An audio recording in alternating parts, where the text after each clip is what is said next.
Vous êtes en compagnie de Radio Taïwan International et tout de suite, Jean-Yves Heurtebise vous présente son émission Géopolitique en Asie.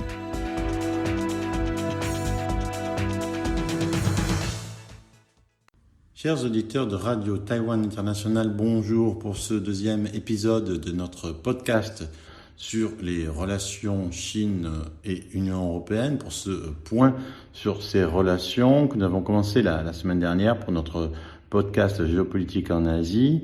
Il se trouve que juste au moment où nous avons commencé cette série, il y a eu tout un ensemble de phénomènes, d'événements qui se sont, on va dire, développés, qui se sont agrégés sur un ensemble de choses dont nous voulions déjà parler dans les relations entre la Chine et l'Union européenne en termes de relations économiques.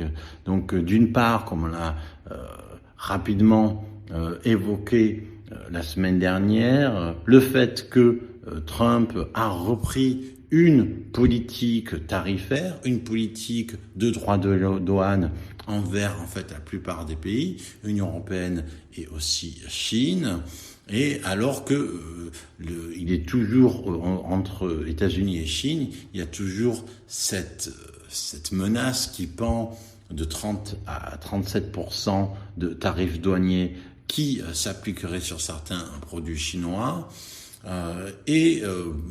Donald Trump a remis à nouveau au goût du jour, pourquoi remis? Parce qu'on sait que les sanctions internationales qu'il avait mis en place ont été retoquées à différents niveaux juridiques aux États-Unis, par le Congrès, par des juges fédéraux, etc. Parce que il y avait, on va dire, un vice juridique dans la manière dont Donald Trump avait procédé. Là, il le définit autrement à travers la notion de travail forcé avec la Chine, donc dont il accuse la Chine et dont il accuse les Européens de ne pas assez la prendre en compte dans leur relation avec la Chine. Du côté de l'Union européenne, ce qu'il y a eu de nouveau depuis la semaine dernière, c'est que le paquet de sanctions que l'Union européenne a mis en place pour viser la Russie touche aussi des compagnies chinoises dont l'implication dans l'alimentation de la machine de guerre russe est maintenant avérée. Et sur ça, Pékin a en fait répondu de façon assez claire, assez violente, c'est-à-dire en ciblant aussi des entreprises de défense. Et là, on voit que c'est évidemment un problème puisque l'Union européenne cible la Russie, met en place des sanctions contre la Russie en tant que la Russie a attaqué un pays qui est l'Ukraine, donc a passé la frontière avec des tanks, etc. Donc guerre d'agression, qu'on appelle opération spéciale, quelles que soient les raisons initiales qu'il peut y avoir de mécontentement ou des deux côtés. La Russie a envahi un pays souverain. Depuis 4 ans, la guerre dure. Il y a tous les jours des drones, tous les jours des missiles qui s'abattent sur la population civile. L'Union européenne est tout à fait en droit de défendre, du point de vue au moins économique, un pays qui pourrait être un membre dans le futur. Et dans cette lutte contre l'appareil de guerre russe, les Européens ont visé aussi ces entreprises chinoises qui pourraient être concernées, qui sont concernées. Après donc, on va dire, une étude de l'Union européenne sur un usage, on va dire, à des fins militaires d'un ensemble de dispositifs venant de Chine. Alors il y a toute la difficulté, en fait, c'est ce qu'on appelle le double usage, c'est-à-dire que il est possible que le produit primaire n'ait pas pour but un but militaire, mais il peut être utilisé à des fins militaires. Mais il faut dire aussi que, évidemment, on peut aussi cacher le but militaire potentiel afin de pouvoir, évidemment, utiliser la stratégie du double usage pour se dédouaner de participer à l'effort de guerre russe. Et c'est sans doute ce que fait la Chine. Donc on sait aussi que la Chine a répondu. Donc la Chine répond en visant des entreprises européennes qui, elles, visent non pas à attaquer, mais qui visent à défendre le pays. Donc on voit qu'on est vraiment sur deux plans vraiment sur deux plans complètement différents. D'un côté, l'Union européenne cible un pays agresseur, de l'autre, la Chine cible des entreprises qui peuvent participer à l'effort de défense européen et pas à l'effort d'attaque d'un pays souverain. Okay.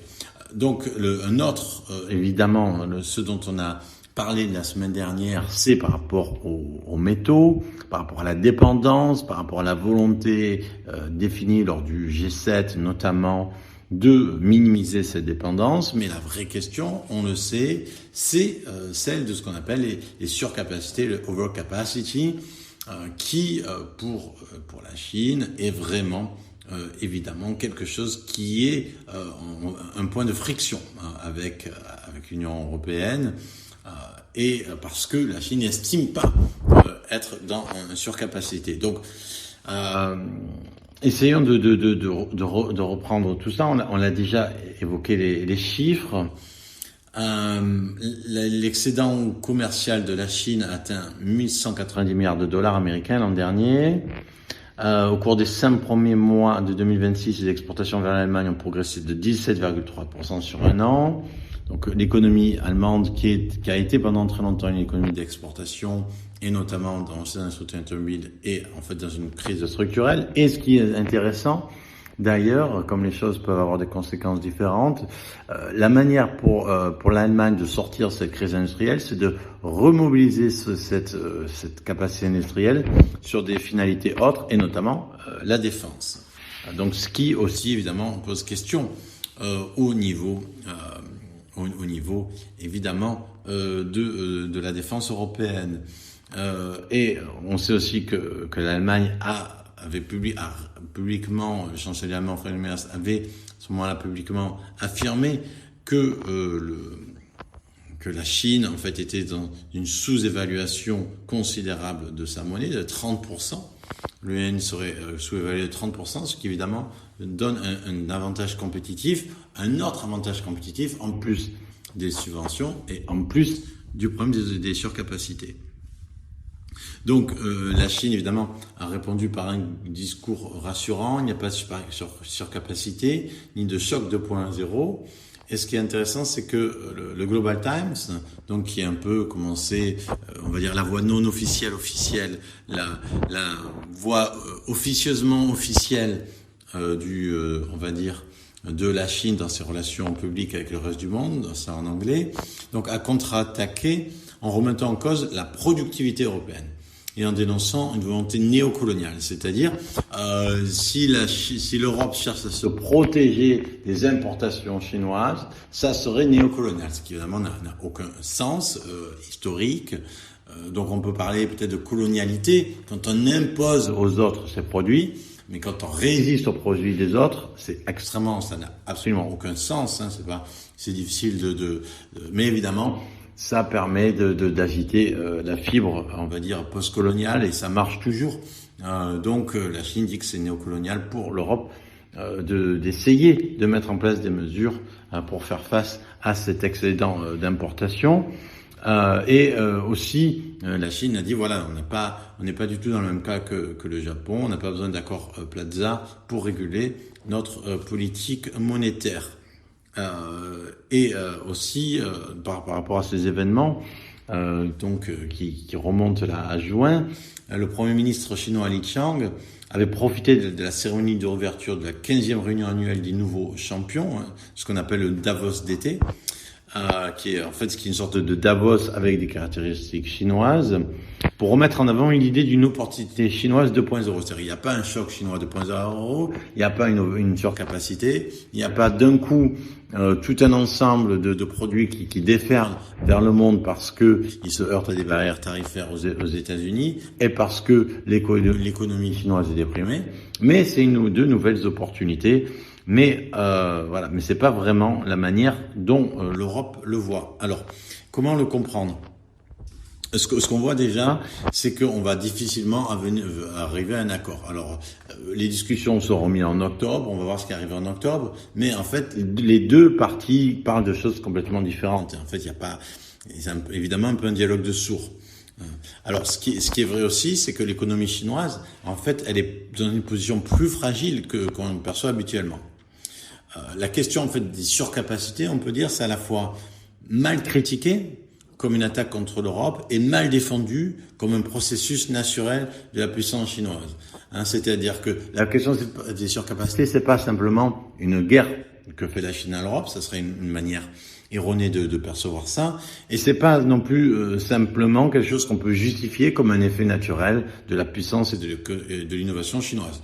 Donc c'est un peu plus complexe que ça, parce que la surcapacité, c'est pas simplement un problème d'excédent quantitatif, mais aussi qualitatif, c'est-à-dire non pas il y a au sens où il y a une qualité plus faible, qui est non pas au sens en disant problème qualitatif, je veux pas dire qu'il y a un problème de déficit qualitatif, on l'a souvent dit pour le Made in China, et c'est en train de changer, mais au sens où en fait le problème de la surcapacité, c'est que ça crée ce qu'on appelle de la destruction de valeur. Alors, qu'est-ce que ça veut dire? C'est la destruction de valeur de la quantité produite, et plus que cette quantité elle-même qui est un problème.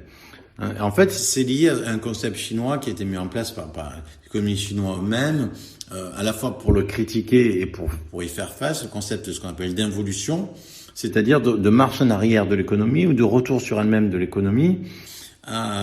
Et donc, c'est quoi? C'est qu'on est en fait dans une processus de concurrence qui en fait dépasse la logique économique. Son but, et en fait, le but de la concurrence interne au marché chinois, elle est plus simplement compréhensible en termes de logique économique. Le but, en fait, c'est de prendre des parts de marché aux concurrents. C'est-à-dire que ce qui se passe à l'intérieur en Chine, c'est une lutte à mort pour acquérir des parts de marché, et pour ça, tous les moyens sont possibles. Et donc, ce qui conduit à fixer des prix qui sont parfois même inférieurs au coût, donc produire à perte, pour en fait vendre encore dans un marché chinois déprimé, et le surplus qui ne peut pas être vendu va être exporté. Donc c'est-à-dire c'est le résultat en fait d'un problème interne, et pas simplement une attaque externe, pas simplement un processus naturel d'une économie qui serait saine et efficace. Non, c'est en fait un résultat secondaire d'une économie qui en fait a ses problèmes structurels. Donc c'est ça qu'il faut comprendre avec ces problèmes structurels. Pour la Chine, c'est difficile en fait, et c'est impossible pour la Chine de ne pas reposer sur ses exportations pour pouvoir vivre économiquement, puisque le reste du marché chinois est déprimé, la consommation, l'immobilier, etc. Et ce qu'on appelle les nouvelles forces productives, l'IA, la technologie, etc. Ça, c'est pas ce qui permet en fait de créer de la même valeur en termes d'emploi, et même ça peut même produire des effets notamment au niveau de l'emploi, au niveau des diplômes différents et même contraires. En fait, l'économie chinoise, c'est une sorte de pyramide de Ponzi qui est alimentée principalement par ses adversaires géopolitiques qui étaient pour l'instant contents d'acheter leur chaîne et boulet, si l'on veut dire, à moindre coût. Pendant longtemps, l'Europe s'est satisfaite de ça parce que ça permettait de donner à ses consommateurs des produits à moindre coût. Mais aujourd'hui, on est arrivé à un mur où ces produits à double coût ne remplacent pas simplement des choses qui ne sont plus produites en Europe, mais des choses qui sont produites en Europe. Et qui aussi font la clé de la croissance économique du continent, qui est extrêmement atone et qui aujourd'hui dépendante négativement de la Chine, qui elle-même a besoin en fait de ses exportations pour pouvoir survivre économiquement à l'intérieur même. Voilà, c'est ce point que nous ferons sur ces plans. On reviendra sans doute sur l'évolution de cette querelle en termes des réactions de la Chine par rapport aux sanctions russes. Ce que va faire Trump est en train de se développer. On verra comment vont évoluer les discussions avec la Chine. C'était Jean-Yves Heurtebise dans son émission Géopolitique en Asie pour RTI.